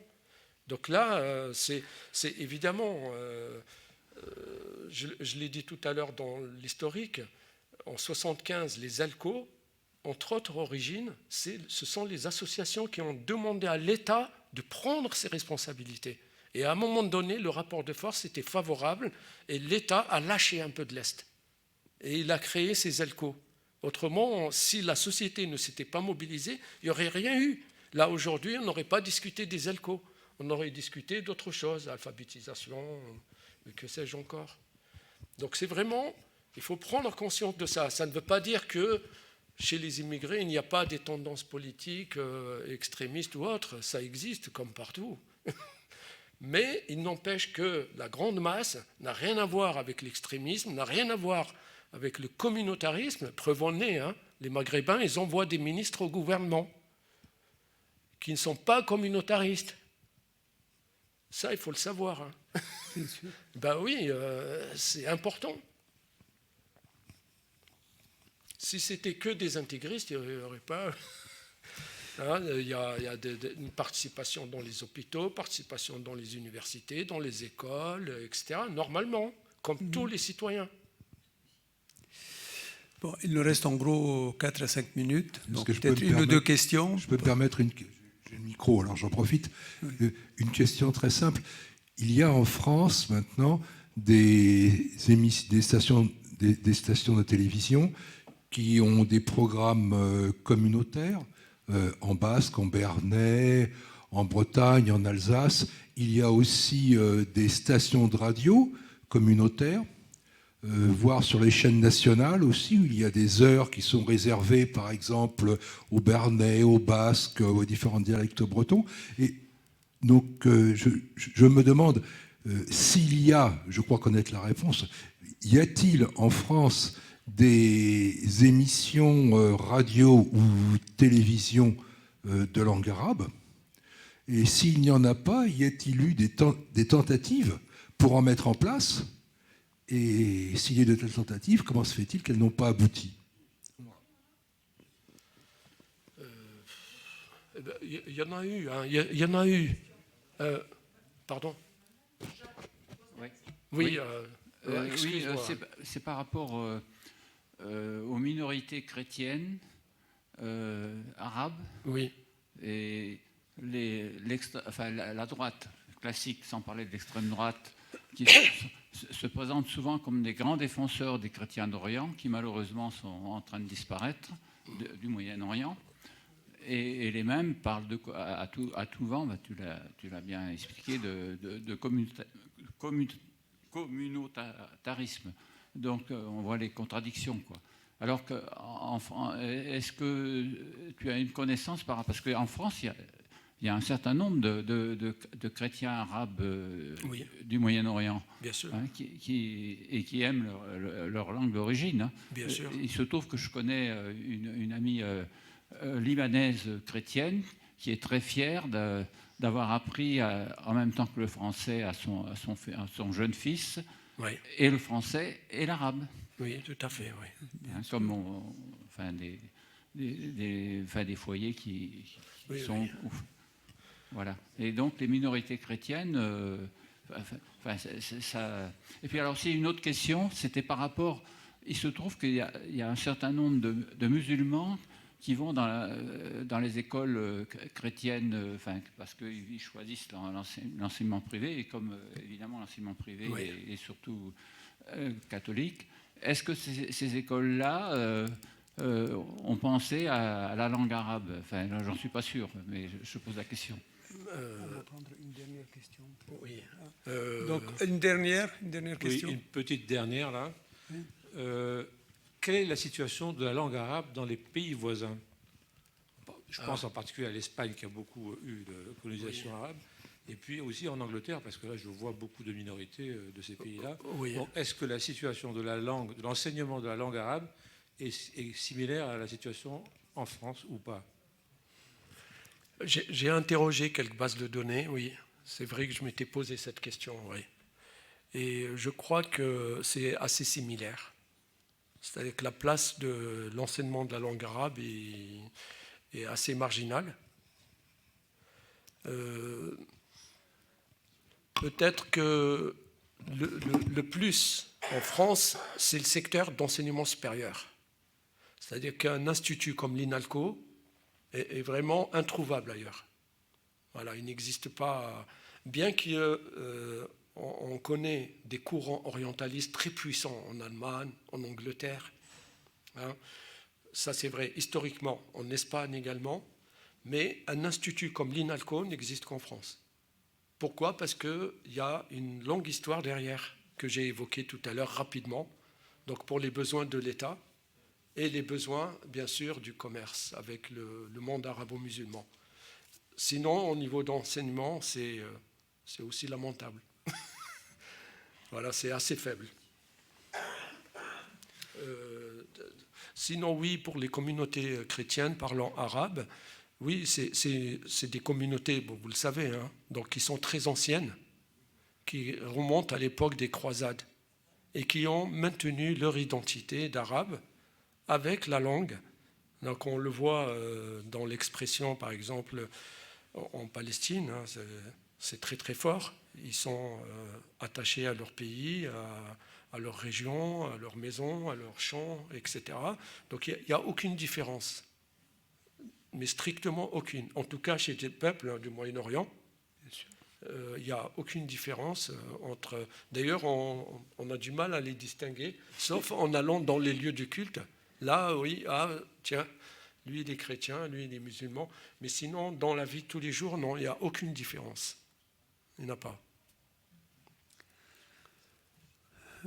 Ceux qui s'inscrivent dans le secteur privé, c'était le deuxième aspect. Oui, on a vu ce phénomène-là, y compris dans le milieu populaire immigré, effectivement. Pourquoi? Parce que, il faut le savoir, il y a eu... Et chez les immigrés, en tant que classe populaire, encore une fois, pas en tant que spécificité culturelle, en tant que classe populaire, socio-économique, il y a beaucoup d'échecs scolaires.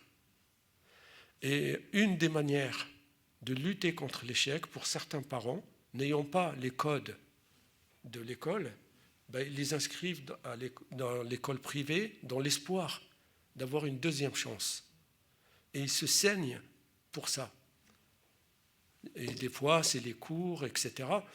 Alors, il y a une particularité dans ces milieux, c'est qu'on vénère le savoir. Alors, pour compléter ma réponse, aussi pour des questions religieuses, parce que le Coran recommande, c'est sacré, le savoir, c'est sacré. Chercher la science, y compris en Chine, même en allant en Chine.